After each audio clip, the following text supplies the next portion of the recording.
설교 주제를 웃기려고 지은 건 아닌데요. 그렇게 됐습니다.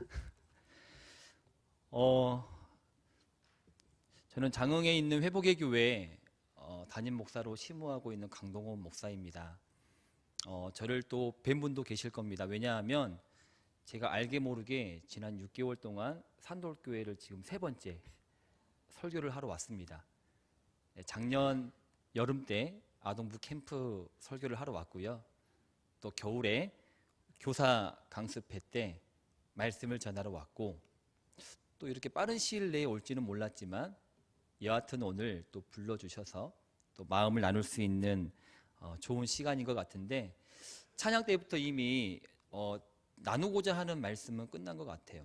그리고 오늘 설교의 주제, 교사 못해 먹겠다는 생각이 들 때 날 부르신 뜻 내 생각보다 깊고 날 향한 계획 나의 지혜로 측량 못하나 가장 좋은 길로 가장 완전한 길로 나를 이끄신 믿네. 여러분, 하나님 믿으실만 하지 않습니까? 그런 담대함과 결단, 하나님은 세상에 창조주시고 만유의 왕이시다라고 하는 확실한 은혜, 여러분 그 은혜를 얻으시기를 주님의 이름으로 축원합니다. 사실 말씀을 전달해달라는 요청을 받았을 때요, 개인적으로는 좀 거부하고 싶었습니다. 다른 이유가 있는 건 아니고요, 이렇게 불러주신 것만으로도 제게는 너무나 감사하고 귀한 일인데, 저희 교회가 올해 20주간 신년 집회를 하거든요. 교인들이 뜨악하죠. 신년 집회는 뭐 한 주만 하든지 아니면 주일만 2번 하든지 해야 되는데, 제게 어떤 마음이 들어왔고요, 복음에 대한 근본적인 중심, 예수님을 믿는다는 게 뭐지? 예수님이 우리에게 허락하신 복이 뭐지? 예수님을 믿는 사람이 도대체 누리는 은혜가 뭐지? 이 땅 가운데 다른 사람과 다른 하나님의 놀라운 복음 안에 거한다는 게 뭐지? 이런 것들을 좀 깊게 나누고 싶더라고요. 그래서 신년 집회를 20주간 하기 때문에 사실 그걸 준비하는 것만으로도 좀 제가 역량이 부족해서 좀 벅차고 있는 상태입니다. 그리고 내일부터 또 1박 2일 동안 이 목회자 10분을 모시고 또 인도를 해야 되는 또 시간이 있기 때문에 굉장히 오늘이 제게는 부담되는 시간이었거든요. 그래서 너무 감사한 초청이고 부르심이지만 감당하기 힘들겠다라고 하는 마음이 들어올 때 제 마음에 한 가지, 딱 한 가지 때문에 너무나 그게 제 마음에 깊게 다가와서 감사한 고백을 안고 오게 되었는데, 그게 뭐냐면, 제가 얼마 전에 교사 수련회 때 와가지고 마음을 나눴잖아요. 마음을 나누고 난 다음에 돌아가서 이제 피드백을 좀 받았습니다. 그래서 말씀 시간이 끝나고 기도가 끝나고 부서 간에 교사분들과 또 교육자 간에 나눔이 있었다고 들었습니다. 그때 한 교사분이 눈물을 좀 보이셨다고 하더라고요. 나는 어떤 교사인가? 나는 혹시 아이들의 믿음을 가로막고 있는 교사는 아닌가? 나는 혹시 아이들에게 좋지 않은 모습을 보이는 교사는 아닌가? 그런 아이들을 바라보는 그 선한 마음으로 자신의 교사의 직분을 돌아보고 또 회개하고 또 눈물을 보이셨다라고 하는 그 피드백을 받을 때 정말 너무 도전이 되고요, 너무 귀한 마음을 받았습니다. 교사를 하시는 분이 아이들을 생각하면서 내가 어떤 영향을 미치고 있는 것에 대해 흘리는 눈물이 있다. 너무 귀하지 않습니까? 야, 이 산돌교회 정말 저력이 있구나. 이 땅 가운데, 이곳 가운데 있는 아이들 하나님이 살아계심을 볼 수 있겠구나. 그 확신을 가지고 이 땅 가운데 복음으로 서갈 수 있겠구나. 이런 마음이 좀 들어오더라고요. 그래서 그 귀한 마음을 가진 교사분들, 그리고 더 나아가서는 우리 성도님들과 제가 어떤 설교를 하자는 마음보다는 복음에 대한 마음을 좀 나누고 싶어서 준비를 했습니다. 그래서 아마 설교는 저보다 우리 목사님이 훨씬 더 잘하실 것이고 훨씬 더 훌륭한 설교를 많이 들으셨잖아요. 저는 오늘 복음을 전한다는 것에 대한 마음을 좀 나누고 싶어서 오게 되었습니다. 한 가지 질문을 좀 드려보겠습니다. 여러분, 믿음은 어떻게 생깁니까? 여러분은 믿음이 어떻게 생긴다라고 고백을 하십니까? 너무나 답이 확연해서 바로 답이 나오죠. 우리가 너무 익숙하게 듣고 있는 바울의 고백이 있잖아요. 믿음은 어디에서 나요? 들음에서 나죠. 들음은 어디에서 말미암습니까? 그리스도의 말씀으로 말미암느니라. 제가 올해 담임 목회 11년 차거든요. 근데 가장 저를 고통스럽게 하는 말씀이 그겁니다. 믿음은 들음에서 난다는데, 제 앞에 앉아 계시는 많은 성도님들, 저희 교회 정말 좋으신 분들인데 들음에서 그 삶이 변화되어져 가는 것이 너무 더뎌 보이는 거예요. 더 안타까운 것은 저에게는 복음이 능력이거든요. 하나님 살아 계시거든요. 그리고 하나님의 복음은 우리들만이 가질 수 있는, 또 우리들만이 누릴 수 있는 교회의 전유물이 아니라 세상을 변화시키는 능력이라고 고백을 합니다. 그런데 너무나 세상 가운데 지쳐있고 신앙생활 한다는 것이 너무나 버겁고 하나님을 믿는다는 것에 대해서 기뻐하기보다는 뭔가 신앙생활을 빠듯이 영위해가는 성도님들을 볼 때마다 제가 좀 자책이 되더라고요. 잘못 전하고 있는 건 아닌가? 정말 말씀이 들음에서 그 믿음이 나는가 하는 그런 마음이 들어올 때가 많이 있더라고요. 그런데 믿음은 들음에서 나는 것은 분명하지만 이런 마음도 가지게 되었습니다. 100번 들려주는 것보다 때로는 한 번 보는 것으로 믿음을 부여잡는 경우가 있더라고요. 그리고 하나님은 들음을 통하여서 우리에게 믿음의 건강한 은혜를 허락하시지만 때로는 보는 것을 통하여서 우리로 하여금 믿음을 얻게 하시더라고요. 제가 예전에 고등부 사역을 할 때에 한 사건이 기억이 납니다. 고등부 아이들을 데리고 영광에 있는 펜션으로 2박 3일 수련회를 갔거든요. 그래서 그 펜션을 통째로 빌렸는데 이 펜션은 펜션의 가운데에 풀장이 있고 그 앞에 아주 좋은 그 진흙밭이 있는 펜션이었습니다. 그래서 낮에는 신나게 놀고 밤에는 진짜 뜨겁게 집회하는 계획을 가지고 그곳을 빌려서 갔는데요. 첫째 날에 아이들과 함께, 고등부 아이들이거든요. 학생들과 함께 이렇게 머드로, 진흙으로 진흙 싸움을 하고 진흙 미끄럼틀을 타고 신나게 노는데 한 여학생이 갑자기 저한테 오더라고요. 그리고 하는 말이, 당시에 저는 전도사였거든요. 전도사님, 눈에 진흙이 들어갔어요. 하는 겁니다. 저는 야, 흐르는 물에 씻어. 비비지 마.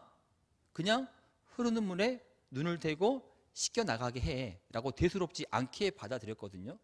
이 아이가 또 와가지고는 몇십 분을 그렇게 했는데 이게 안 씻긴다는 거예요. 얼마나 좀 위험한 상황이잖아요. 감염될 수도 있고. 그래서 딱 떠오르는 생각이 빨리 병원을 데리고 가야겠다. 이게 맞죠? 여러분, 교회 수련회를 하다가 누가 다쳤어요. 뭐 해야 됩니까? 1번 기도해야 된다. 2번 병원 가야 된다. 뭐 해야 돼요? 네, 가장 빠른 방법이 있잖아요. 이왕이면 기도하면서 병원 간다. 가는 도중에 낫기를 바라면서. 그런데 저는 당연히 병원을 가야 된다고 여겼거든요. 마음에 어떤 부담이 있는 겁니다. 그날 하나님께서 준비하게 하신 설교가 치유와 관련된 설교였거든요. 근데 그게 너무나 갑자기 부담이 오는 거예요. 왠지 이 학생을 통하여서 뭔가 보이게 하실 일이 있겠다라고 하는 마음이 들어오는 겁니다. 근데 두렵잖아요. 담임 목사도 하기에 버거운 일인데 전도사가 감히 아이를 병원에 안 보내고 기도해보자는 말을 못 하잖아요. 그래서 제가 책임 전가를 위해서 그 학생에게 물어봤어요. 야, 사실 병원을 가야 맞거든. 그게 맞아. 그런데 하나님께서 오늘 준비하게 하신 설교가 이러이러한 내용이야. 근데 왠지 내 마음에는 하나님이 너에게 주고자 하시는 은혜가 있는 것 같아. 근데 그거는 내게 주신 마음이기 때문에 너는 어쩔래? 지금 바로 병원을 갈래? 아니면 오늘 밤에 집회하면서 하나님이 너를 만져주실 것을 한번 기대해 볼래? 저는 이제 그렇게 물어보면서요, 이 학생이 병원 갈래요? 하기를 원했거든요. 이 친구가 믿음이 별로 없는 친구예요. 교회에서 활동도 안 해요. 근데 갑자기 어디서 그런 갈망이 나왔는지 저 그러면 하나님 한번 찾아볼래요? 하는 겁니다. 그날 밤 6시에 이제 집회를 시작하고 찬양하고 말씀 전하고 기도가 끝나고 나서 보니까 한 밤 11시 반 정도 됐더라고요. 그리고 난 다음에 이제 그 학생이 있는 방을 찾아갔습니다. 다 나았는지 궁금하잖아요. 안 나왔으면 큰일 나고요. 그래서 그 방을 딱 갔는데 한 16평, 7평 되는 방에 학생들이요 한 40명이 둘러 앉아 있는 겁니다. 진짜 영화처럼 그 아이는 한 가운데 앉아 있고 주변에 뺑 둘러 앉았더라고요. 왜요? 소문을 들은 겁니다. 오늘 교역자 한 명 가나? 뭐 이런 마음일지 아니면 기대하는 마음일지 모르겠지만 다 둘러 앉아가지고 저를 기다리고 있더라고요. 그래서 문을 딱 여는데 정말 웅장한 음악이, 비장한 음악이 좀 들리더라고요. 가서 그 학생에게 물어봤습니다. 야, 눈 괜찮아? 다 나았어? 여러분 어떻게 됐을까요? 너무 비극적이지 않으세요? 그 친구가 말을 해요. 아, 전도사님 너무 아파요. 이 꺼끌꺼끌한 게 사라지지가 않아요. 눈물을 막 흘리면서 너무 아프다는 거예요. 와, 응급실 가야겠더라고요. 밤 12시가 넘었잖아요. 너무 두려운 마음도 들어오고 이게 교회로 소문이 나면 나는 어떻게 되는 거지? 이거 큰일인데 하는 마음이 들어올 때 어디서 그런 용기를 주셨는지 옆에 있는 한 학생에게 수건을 주면서요. 따뜻한 물로 좀 적셔올래? 하고 그 친구를 잠깐 눕혔어요. 예, 잠깐만 누워봐. 하고 그 친구 눈에 따뜻한 수건을 대고요. 거기 40명 아이들과 같이 기도하자. 마지막으로 기도 한번 해보자. 하나님이 뭔가 하실 일이 있을 것 같다. 라고 해서 같이 기도를 했습니다. 짧게 했어요. 왜냐하면 빨리 응급실 가야 되니까. 저는 믿음이 연약하거든요. 그래서 한 3분 정도 기도를 하고 난 다음에 이제 이 수건을 착 빼고 이 친구를 앉혔습니다. 그리고 물어봤어요. 어때? 했더니 그 친구가 뭐라 그럴까요? 다 나았어요. 하나도 안 아파요. 하나도 안 아파요. 저는 근데 그때 그 친구 눈만 나음을 받은지 알았거든요. 나중에 알았습니다. 이 친구가 아버지와 어머니가 계시고 이 친구와 여동생과 남동생이 있습니다. 그런데 아빠가 엄마를 때려요. 엄마를 너무 심하게 때려요. 근데 이 친구가 큰딸이니까 그거를 막으면 아빠가 멈춰야 되는데 큰딸도 때리는 겁니다. 근데 그걸 보고 둘째 딸 동생이 너무나 충격을 먹어가지고 자살 시도만 2번 한 집입니다. 이 친구는요 용납이 안 되는 거예요. 왜냐하면 그 어머니가 저랑 같이 부서에서 활동을 했던 분인데 정말 믿음이 신실하시거든요. 그 남편의 구원을 위해서 정말 눈물을 흘리시는 분이시거든요. 근데 엄마가 그렇게 수년간 기도를 했음에도 불구하고 복음이 능력이 없어 보이는 거예요. 하나님이 아무런 역할을 못하게 보이시는 거예요. 자신이 듣기에는 하나님은 만유의 왕이시라는데, 하나님은 역사하신다는데, 하나님은 일하신다는데 다가오지가 않는 겁니다. 그래서 고민이 되는 거죠. 교회를 다니기가 애매해지고 하나님을 찾기가 애매해지고 신앙이라는 게 뭔지 모르겠는 상태에서 그 장소에 온 겁니다.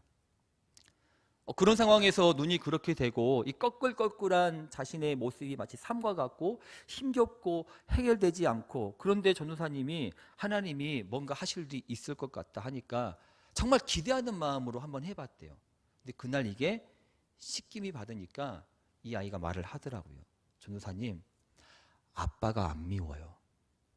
그렇게 아빠가 믿고 힘들었는데 아빠를 위해서 기도할 수 있겠다는 거예요. 저는 그걸 보면서 굉장히 힘을 받았거든요. 그동안 그 친구에게 수많은 말을 들려주었습니다. 하나님의 역사하심, 일하심, 능력이 있으심, 함께하심, 도우심, 위로하심 다 있잖아요. 그런데 전혀 안 들어갔는데 이 한 번에 보는 것을 통하여서 야, 정말 그 믿음이 시작되는 것을 볼 때에 때로는 믿음은요 들려지는 것보다는 보이는 것을 통하여서 믿음이 연약한 이들에게는 더 쉽게 들어간다는 것을 보게 되더라고요. 그런데 우리 교사분들, 지금 맡고 있는 애들이 바로 그런 애들입니다. 지금 세대는 MZ세대라고 하잖아요. 지금 세대는요 들려지는 것보다 보이는 것에 훨씬 더 민감하게 반응을 하는 세대더라고요. 그래서 저는 M세대거든요. M세대의 특징이 뭔지 아세요? M세대의 특징은 가성비를 따진다는 겁니다. 이왕이면 같은 기능이 있으면 저렴한 거, 조금 더 효율적인 거, 저는 그걸 따지거든요. 근데 Z세대는 뭘 따질까요? 가심비를 따집니다. 되게 확실히 아시는 분이 계시네요. 가심비를 따져요. 뭐냐면 마음이 끌리는 거, 그것이 아무리 더 많은 돈이 들어간다 하더라도, 그것이 아무리 손해보는 또는 말도 안 되는 가격이라 할지라도 내 마음이 끌리니까, 내 마음이 그걸 가지고 싶으니까 그냥 그걸 구매하고 바라는 세대가 지금 Z세대의 모습입니다. 그래서 이 아이들은요, 뭐에 민감하냐면 들리는 것보다는 사실 보는 것에 훨씬 민감해요. 저는 이것을 교회에서도 항상 발견하게 되거든요. 저는 어쩌다 보니까 매년 청소년이나 청년 집회를 나갑니다. 그러면 딱 가면요, 여기는 하나님의 은혜가 있겠다, 또는 여기는 좀 오늘은 좀 삭막하겠다라고 하는 느낌이 옵니다. 뭘 보면 아냐면 분위기를 보면 알아요. 저는 산돌교회 보면서 은혜가 있겠다라고 하는 분위기를 봤습니다. 왜냐하면 통일감이 장난 아니에요. 다윗처럼 하는데 이게 다 똑같으시더라고요. 저희 교회는 엇박이 있거든요. 한 분이라도. 여기는 교사분부터 2층까지 이게 다 똑같으세요. 저도 모르게 한 번씩 엇박 갔다가 큰 죄를 진 것 같고, 이러면 안 될 것 같고, 이 통일감 있는 교회에 잘못된 돌을 던지는 것 같고, 통일감이 있구나, 그런 마음을 보면서 정말 잘 되는 집회는요, 분위기가 달라요. 어떤 분위기가 다르냐? 교사들의 분위기가 다릅니다. 학생들의 분위기 아니에요. 교사들의 분위기가 달라요. 막 교사분들이 아이들 옆에 붙어가지고 손잡고 같이 올리고 같이 예배하자 이렇게 독려하는 분위기 아니에요. 이거는 관리자잖아요. 그게 아니라 교사분들이요, 이거는 너희 캠프 아니야, 이거는 우리를 위한 예배야, 이런 마음이 보일 정도로 찬양에 적극적이고 하나님을 갈망하는 마음이 정말 여실하게 느껴지는 집회가 있거든요. 아이들은 처음에 쭈뼛하다가 교사분들이 예배자의 모습으로 은혜를 받는 것을 보고 따라가는 경우가 너무나 많아요. 야, 예배드려야지, 앞으로 가야지, 손 올려야지, 야, 기도하자, 자, 손잡아봐, 기도하자, 질색을 합니다. 근데 교사분이 하나님 앞에 은혜를 받는 모습을 보잖아요. 그럼 지켜보다가 비웃어요. 근데 그 가운데 예배자의 은혜가 전이되는 것을 너무나 많이 봤습니다. 제 예전에 순천에 있는 한 교회가 생각이 나는데, 고등부 캠프였습니다. 한 2년 전에 있던 일인데요. 2박 3일의 캠프인데 그 교회에서 그 모든 일정의 설교를 저한테 부탁을 하셨어요. 설교를 가지고 이제 갔는데 도착할 때부터 이 교회에는 은혜가 있겠다 싶었습니다. 저를 불러서 그런 건 아니고요. 정말 교사분들이 사모하더라고요. 이 아이들이 은혜 받게 해주세요라고 그런 분위기가 아니라 하나님, 내가 살아야 됩니다라는 분위기가 느껴지더라고요. 심지어는 교사가 아닌 주방봉사로 오신 권사님이셨거든요. 근데 권사님이 얼른 설거지를 끝내고 예배당에 오세요. 저는 거의 봉사하러 오신 권사님들이 학생들 캠프에 예배드리러 온 걸 거의 본 적이 없습니다. 쉬셔야 되잖아요, 피곤하시니까. 근데 그 권사님이 가장 뒤에서 아주 아멘을 얼마나 외치고 얼마나 율동을 하며 하나님을 찬양하는지, 고등부 캠프가 아니라 정말 본인을 위한 캠프처럼 은혜를 받으시더라고요. 제가 설교를 하는데 아이들의 목소리가 이 권사님 목소리를 못 따라갈 정도로 은혜가 있더라고요. 아니나 다를까 집회가 모두 끝나고 난 다음에 이제 그 교회 부장 집사님이 오셔서 저랑 좀 대화를 나눴습니다. 50대 남성이십니다. 사회적으로 성공한 좀 분이시더라고요. 근데 그분이 엄청 제 앞에서 우시더라고요.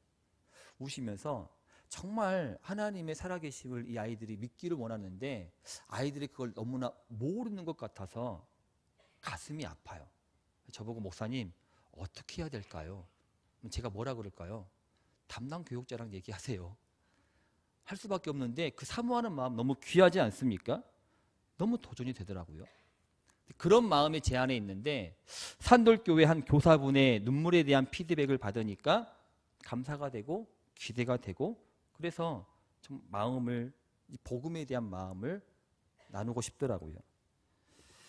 자, 그런데 눈물을 흘리는 귀한 마음, 하나님의 은혜가 임하기를 바라는 귀한 갈망, 여러분 그거면 될까요?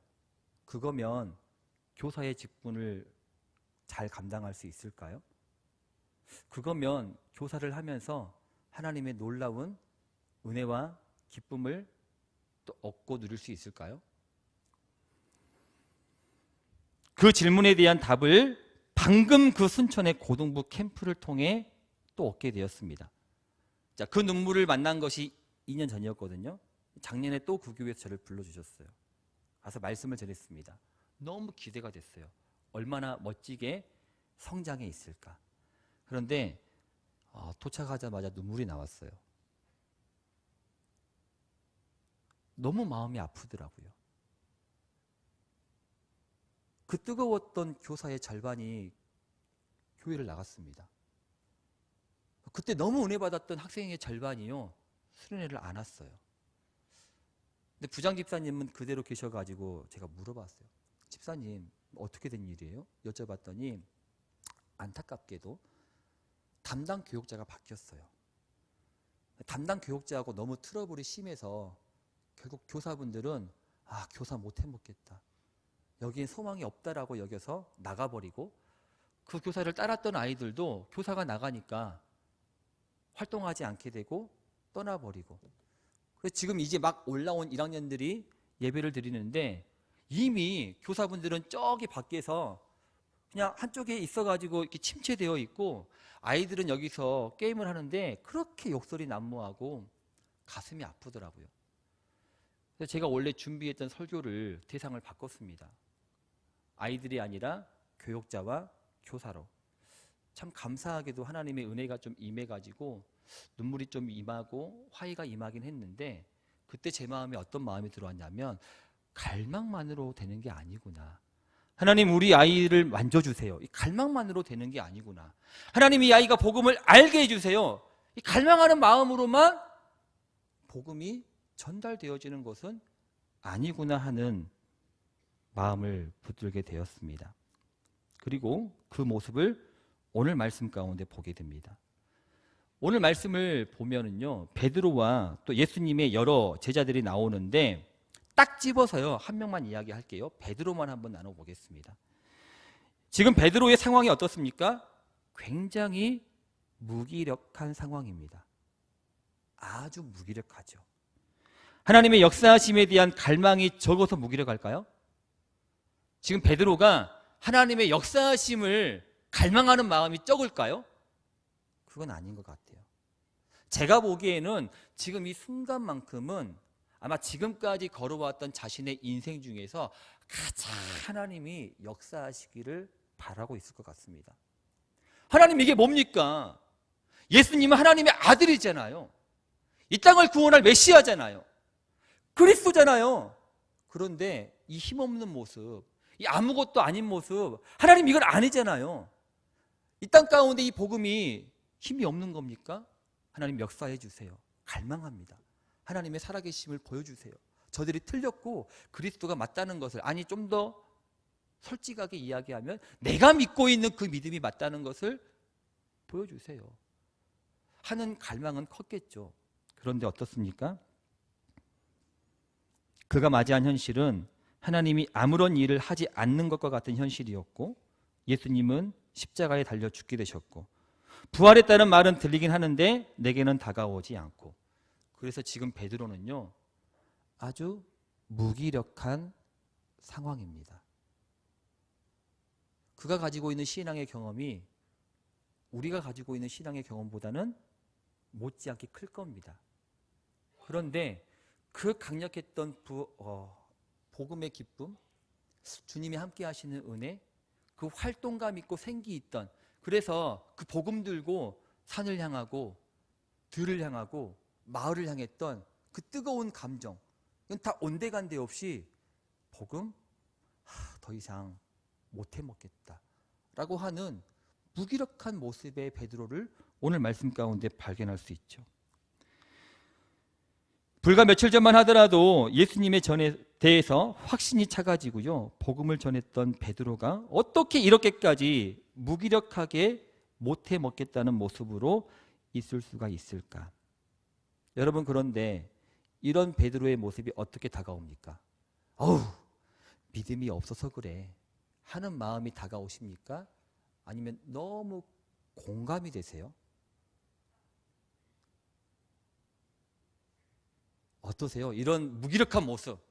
복음은 능력인데, 하나님은 살아계시는데, 하나님은 역사하시는데, 이 땅은 반드시 하나님의 계획으로 회복되고 하나님의 나라가 임할 건데, 우리는 그 믿음으로 믿음을 갖는데 왜 그 복음에 대해서 무기력함을 느낄 때가 있나? 나와는 무관한 얘기입니까? 저는 너무 공감되더라고요. 왜냐하면 최근에 제가 생각한 내용이기 때문입니다. 요청이 왔을 때 어떤 설교를 전할까? 여러분, 저도 교사 헌신예배 때 제 필살 무기가 있어요. 막 자지러지고 엎어지게 하고 이렇게 쏙쏙 들어가게 하는 필살 무기 말씀이 있거든요.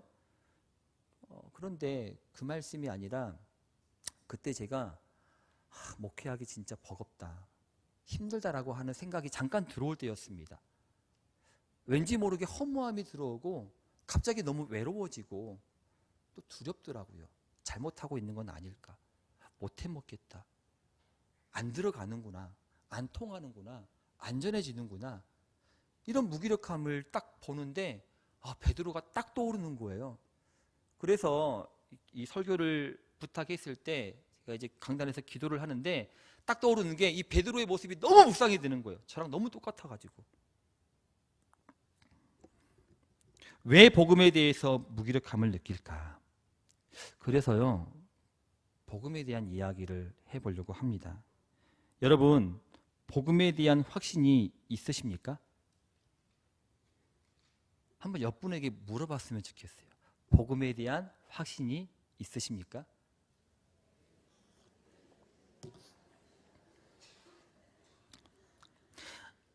자, 이때 이 복음에 대한 확신을 뭐라고 생각하셨어요? 겁나 물어보네. 아실지 모르겠지만 중요하다니까요. 이 복음에 대한 확신을 뭐라고 생각하셨습니까? 혹시 이렇게 생각하진 않으셨습니까? 예수님께서 날 위해 죽어주셨고 나는 예수님을 믿고 구원받았어. 나는 그걸 믿어. 구원 얻었어. 주님 날 위해 죽었어. 아멘. 이런 마음으로 복음을 혹시 생각하지 않으셨어요? 복음이죠. 아멘입니다. 또 복음에 대한 감격을 이야기할 때 이 감격을 예수님의 죽으심으로 내 죄가 씻어진 것을 경험한 사건을 혹시 떠오르지 않으십니까? 여러분, 왜 신앙생활 하세요? 하면은 어떤 분들 말하죠. 복음에 대한 감격으로 나는 예수님을 만났다고 할 때에 그 감격이 뭐예요? 하나님의 계획, 하나님의 피조물된 나의 정체성, 나를 통하여서 이루고자 하시는 하나님의 그 거대한 목적에 초청되어진 놀라운 사명, 이런 것들이 있으세요? 아니면 예수 믿고 구원받았어, 나 정말 예수님이 내 죄를 씻어주셨어 라고 하는 그 뜨거운 회개의 눈물의 사건, 그것이 혹시 떠오르십니까? 많은 분들이 복음에 대한 감격을 이야기할 때 이 감격이 대부분이요, 예수님의 죽으심으로 내 죄가 씻어진 것을 알게 되었던 경험을 이야기합니다. 그게 뭐 학생회 때, 수련회 때 만났든지 아니면 어른 때 만났든지는 관계없이 날 위해 죽으셨다는 것을 알고 회개의 눈물을 흘린 경험이 주로 복음에 대한 감격으로 이해하고 있는 사건일 때가 많죠. 저도 한때 복음에 대한 감격, 그리고 복음을 이렇게만 좀 좁게 이해를 했거든요. 물론 방금 고백했던 그것이요, 복음의 아주 핵심적인 내용이고 출발점이긴 합니다. 근데 그게 복음의 전체가 아니라는 것을 붙드셨으면 좋겠습니다. 복음을 나를 위해 죽어주시고 나는 구원받았어 라는 식으로 이해를 하면 어떻게 되느냐, 복음이요 아주 종교적이게 돼요. 종교적이란 말이 어떤 의미냐면요. 한번 이런 말씀을 드려볼게요. 신앙생활을 우리는 합니다. 그리스도인은 신앙생활을 하죠. 여러분, 근데 여러분이 생각하는 신앙생활이 뭐예요? 저는 이런 마음을 한번 갖게 되더라고요. 저희 교회는 새벽 기도회가 없는 교회입니다. 안 놀라시네요? 이단인가? 새벽 기도회가 없어요. 그 이유는 교회 상황이 그래요. 저희 교회 교인이 한 80명 정도 되는데 그 중에 80%가 그 지역에서 안 살아요. 차로 1시간 거리쯤에 삽니다. 그래서 저희 교회가 장흥에 있다면 저희 교인이 이제 순천에 있고 광양에 있고 광주에 있고 목포에 있고 영암에 있고 그래요. 당연히 새벽 기도를 못하죠. 새벽에 하나님 앞에 나의 시간을 드리지 않는 일들이 어쩔 수 없이 일어나니까 어떻게 우리 신앙생활을 영위해 갈까라고 하다가 저희 교회는 5년 전부터 이제 밴드에 묵상글을 올립니다. 묵상 훈련을 오랫동안 했고요. 제가 묵상글을 올리면 성도들이 보고 아멘 하는 게 아니라 성도분들도 다 본인의 묵상글을 올려요. 서로 묵상을 통하여서 이 사람을 위해 중보하고 기도하는 훈련이 돼 있거든요.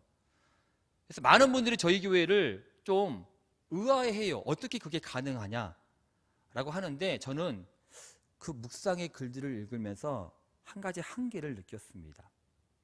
어떤 한계냐면요. 이런 한계예요.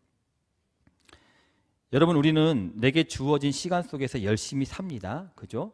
그리고 내게 주어진 계획과 시간 가운데 살아가다가 신앙인이기 때문에 이 시간에 어떤 게 들어갑니까? 기도하는 시간이 들어가고 말씀을 읽는 시간이 들어갑니다. 그 모습을 가지고 우리는 뭐라고 스스로를 평가하느냐?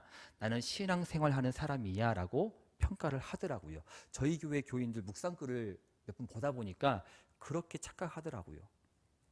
그런데 여러분, 그게 신앙생활인가요? 아니요. 신앙생활의 가장 중요한 건 뭡니까?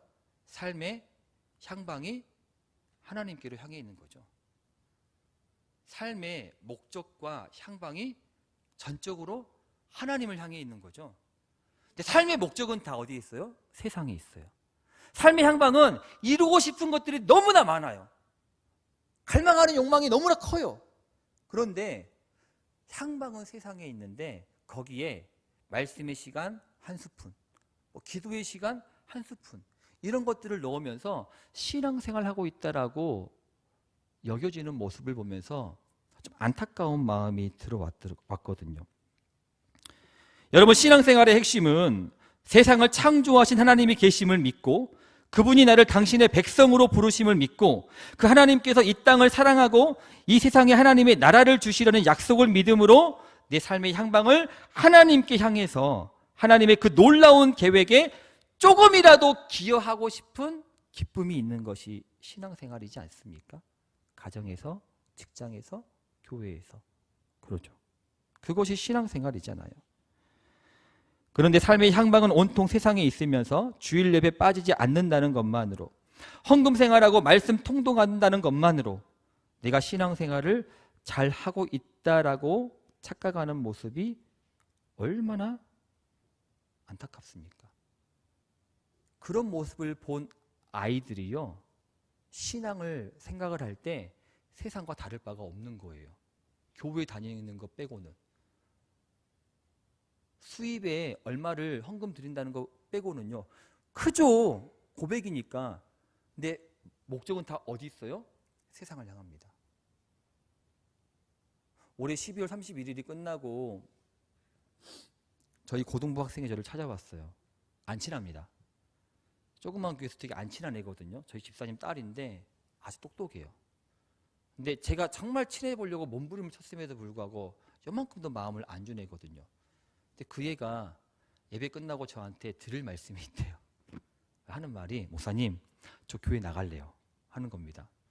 그래서 뭐 대학 가니까 교회 옮기려는 것보다, 야, 너 교회 어디로 갈 건데? 내가 괜찮으면 연결해 줄게 했더니, 아니요, 저 교회 안 다닐 거예요. 왜? 했더니, 저 하나님이 계시면 믿어지는데 하나님이 세상을 창조하시면 믿어지지가 않아요. 그래서 교회를 떠나서 교회와 거리를 두면서 내가 신앙생활 할 만한 가치가 있는 것인가 한번 판단해 보겠다는 거예요. 제가 물어봤어요. 너네 아빠는 뭘 하디? 너네 엄마는 뭘 하디? 아빠는 내가 반드시 돌아온다는 조건으로 허락해 줬어요. 엄마는 안 된다라고 하지만 제가 이겨요. 제가 충격을 먹었어요. 1시간 반 동안 대화를 했습니다. 그리고 이야기가 잘 끝났어요. 그래서 일단 5개월 동안에 저희가 집회를 하잖아요. 그동안에 하나님을 찾아봐라. 하나님을 떠나서 하나님을 믿는 것이 가한가 보는 것은 마땅치가 않다. 반대로 지금까지 부모님의 신앙으로 해봤다면 적어도 5개월만큼은 하나님을 찾아봐라. 그래도 너가 하나님의 계심을 믿지 못하겠다면 내가 찍소리하지 않겠다. 전 지금 되게 무거운 마음으로 매일매일 기도하고 있거든요. 그 모습이 어떻게 나왔을까요? 교회를 안 다녀도 하나님은 믿는 거예요. 지금 세대의 모습이잖아요. 이런 식으로 복음을 이해하고 신앙생활을 하면 학년이 거듭될수록 나이를 먹어갈수록 신앙의 의미를 찾을 수가 없습니다. 마음으로 하나님의 계심은 믿으니까요. 그러다가 오늘 베드로와 같이 예수님의 존재가 내게 닥친 문제 앞에서 무용하다고 느껴질 때, 예수님의 존재가 내게 닥친 상황 가운데 아무런 힘이 없다라고 느껴질 때 그 무기력 앞에서 이길 힘이 없는 겁니다. 이게 근본적으로 뭐가 문제냐면 복음을 아주 좁게 이해를 했어요. 죄사함 받았어, 구원 받았어. 복음을 하나님과 나와의 관계에서만 이해를 하고 있는 겁니다. 복음이 그런가요? 복음에 대해서 주님은 이렇게 선포하셨습니다. 회개하라. 하나님의 나라가 가까이 왔느니라. 회개하고 구원받는 것에 대해서 예수님은 하나님의 나라 임재를 말씀하셨습니다. 그래서 복음은요, 하나님 나라에 대한 소식이고 하나님 나라에 대한 약속을 성취하신 분이 예수님이라고 하는 선포입니다. 자, 그러면 마지막으로 복음의 무기력을 이야기하기 위해서 여러분, 하나님 나라는 뭘까요? 도대체 하나님이 우리에게 너희에게 임하게 하겠다는 게 뭐예요? 사실 하나님 나라잖아요. 그게 뭡니까? 이거에 대한 확신이 우리가 있지 않으면요, 세상을 이길 힘이 없어요. 이종필 목사님이라고 하는 분이 계시는데 그분이 쓰신 킹덤 설교라는 책을 보면 이분이 에덴 동산이라고 하는 키워드를 가지고 하나님의 나라를 좀 소개를 했더라고요. 이런 이야기입니다. 여러분, 에덴 동산은요, 하나님의 복 주시는 행위가 가득한 곳이죠. 하나님께서 세상을 창조하시고 사람을 창조하시면서 에덴 동산에 두셨잖아요. 그리고 사람을 창조하시며 가장 먼저 주신 게 뭐예요? 복이잖아요. 창세기 1장 8절. 사람은 어떤 것 안에서? 하나님의 복 안에서 가장 하나님의 형상을 따라 지어진 피조물다운 복과 은혜를 누릴 수 있다는 게 창세기의 이야기죠. 다 아시죠? 그래서 에덴 동산에는 하나님의 복 주시는 행위가 가득했습니다. 아멘이죠, 여기까지는. 자, 그런데 우리를 의아하게 하는 게 있어요. 하나님의 복 주시는 행위가 가득한데 거기 한가운데 뭐가 있습니까? 선과 악을 알게 하는 나무가 딱 있어요. 그걸 먹으면 돼요, 안 돼요? 안 되죠. 그럼 먹으면 어떻게 됩니까? 반드시 죽죠. 의아하지 않아요?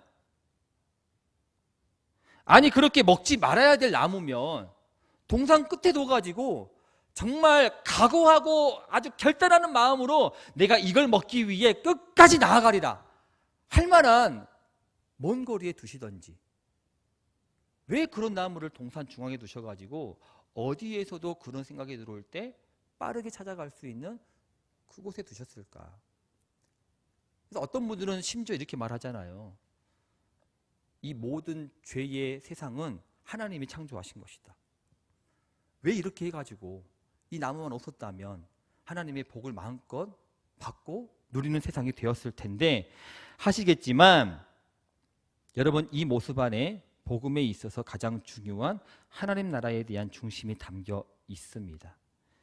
하나님 나라는요, 하나님의 복 주시는 은혜가 넘치는 나라라고 말씀드렸습니다. 그런데 하나님은 어떻게 복을 주시냐면 하나님의 언약에 충실하심을 통하여 복을 주십니다. 그게 선과 악을 알게 하는 나무의 열매의 의미예요. 다시 하나님의 말씀에 순종하는 것을 통하여서 하나님은 복을 허락하신다는 겁니다. 왜요? 거부 반응 오세요? 왜 그렇게 줘야 돼? 그냥 주면 안 돼? 왜 굳이 하나님 말씀에 순종하는 것을 통하여서 복을 줘야 돼? 왜요? 하나님의 말씀은 생명력 있는 능력이죠. 하나님의 말씀은 사람을 가장 복되게 하는 하나님의 사랑이죠. 하나님의 말씀은 우리를 가장 하나님께서 주시기를 원하시는 아름다운 행복을 누리게 하시는 하나님의 은혜죠. 그래서 하나님은 하나님의 말씀을 순종하는 것을 통하여서 사람으로 하여금 복을 누리게 합니다. 반대로 사람은 하나님의 다스림 안에서 가장 복된 은혜를 누립니다.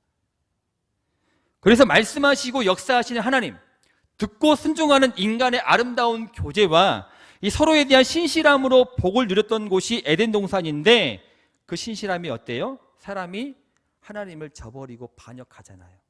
하나님 말씀에 순종하기를 거부했잖아요.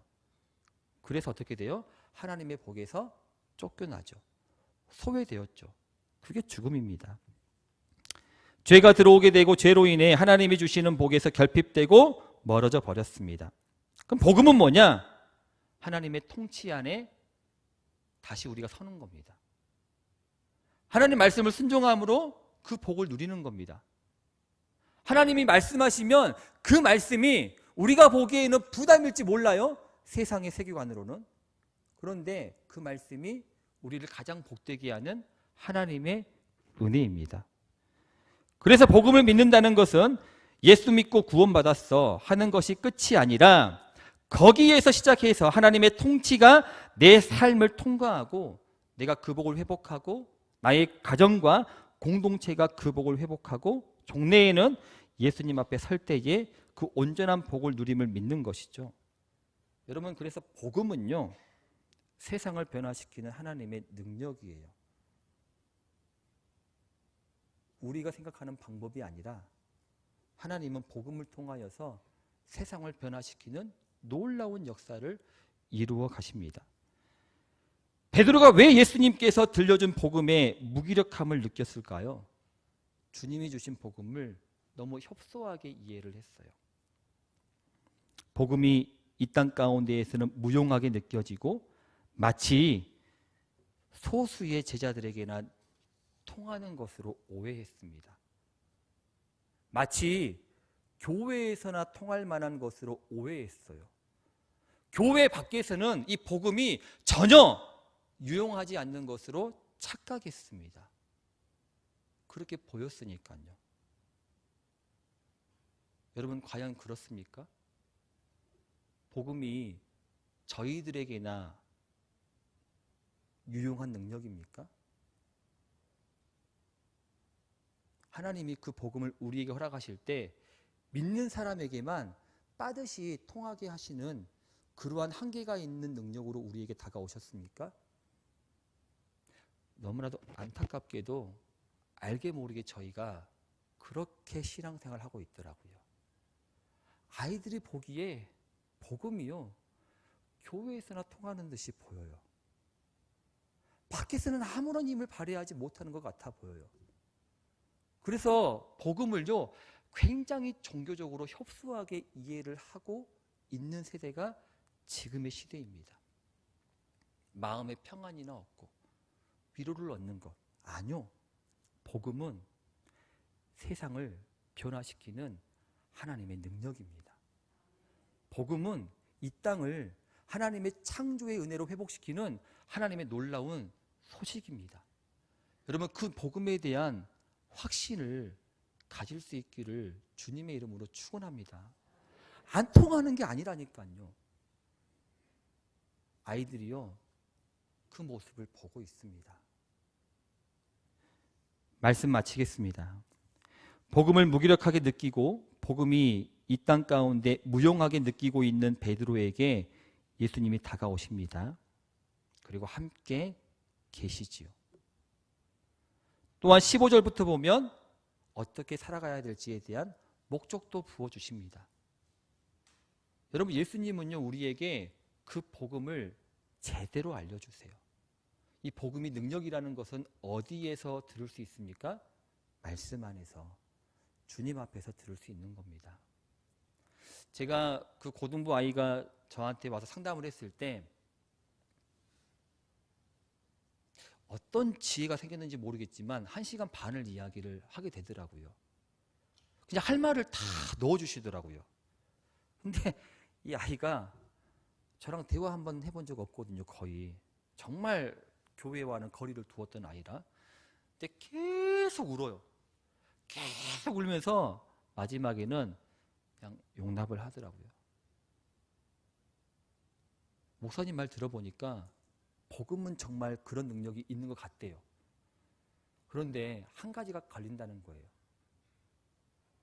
처음에 말씀드렸죠. 여러분, 정말 복음은 세상을 변화시키는 능력이 있습니까? 정말 복음은 여러분이 닥친 그 모든 문제에 대한 해답을 준다고 믿으십니까? 정말 복음은 여러분이 가지고 있는 아픔과 슬픔과 외로움과 허망함과 두려움을 다 이길 수 있는 능력이 있다고 믿으십니까? 한 가지만 전제가 되면 됩니다. 뭡니까? 하나님이 살아계신다면, 창조주 하나님이 살아계신다면 그분은 만유의 주인이시기 때문에 그분의 복음은 이 땅을 변화시키는 놀라운 계획과 힘이 있죠. 요한복음 다음에 사도행전의 시대를 보면 베드로가 성령의 은혜 가운데 그 놀라운 고백을 안고 담대하게 한 걸음 한 걸음 나아가죠. 은도 없고 금도 없는 가난한 사람이, 돈도 없는 사람이 내게 있는 이것, 예수 그리스도의 이름의 능력을 선포하죠. 사람들이 보기에 겉모습은 비루해요. 돈이 없어요. 별거 없는 것 같아요. 그런데 그 한마디에, 그 표정에, 그 선포에 뭘 느낍니까? 강력한 능력을 느끼죠. 하나님의 살아계심을 느끼죠. 여러분, 하나님 살아계십니다. 그분 만유의 주인이십니다. 그렇기 때문에 교사 못해 먹겠다는 생각이 들 때, 좀 더 넓게 가면 우리가 누군가를 전도하고 그 영혼을 살리기 위해 몸부림치는데 아무런 힘이 발휘되지 못한다라고 느껴질 때, 복음이 내 삶 가운데 다가오지 않을 때, 오늘 이 모습을 기억하시면서 복음의 능력을 주시는 하나님의 귀한 역사하심을 자랑할 수 있는 믿음의 신뢰를 얻으시기를 주님의 이름으로 축원합니다. 기도하겠습니다. 하나님 감사합니다. 하나님의 귀한 공동체 여수 산돌교회, 하나님의 계획이 있으시고 뜻이 있으셔서 이 땅에 교회를 지으시고 이 교회를 통하여서 하나님의 나라가, 하나님의 역사하심이, 하나님의 일하심이 이 땅에 임하는 것이, 또 그 능력 가운데 우리가 서 있는 것이 가장 복된 것임을 선포하게 하시니 감사를 드립니다. 우리 여수 산돌교회 모든 공동체에게 하나님 그 믿음의 신실함을 허락하여 주시옵소서. 하나님을 자랑하고 복음을 자랑할 수 있는 그 하나님께서 주시는 복된 믿음의 능력을 허락하여 주시옵소서. 그 모습을 통하여서 기도하고 선포할 때마다 우리 자라나는 많은 아이들이 하나님의 살아계심을 온전히 믿음으로 선포하며 이 땅 가운데 하나님을 드러내는 복된 아이들로 성장할 수 있도록 도우시고 역사하여 주시옵소서. 감사를 드리며 거룩하신 예수님의 이름으로 기도하옵나이다. 아멘.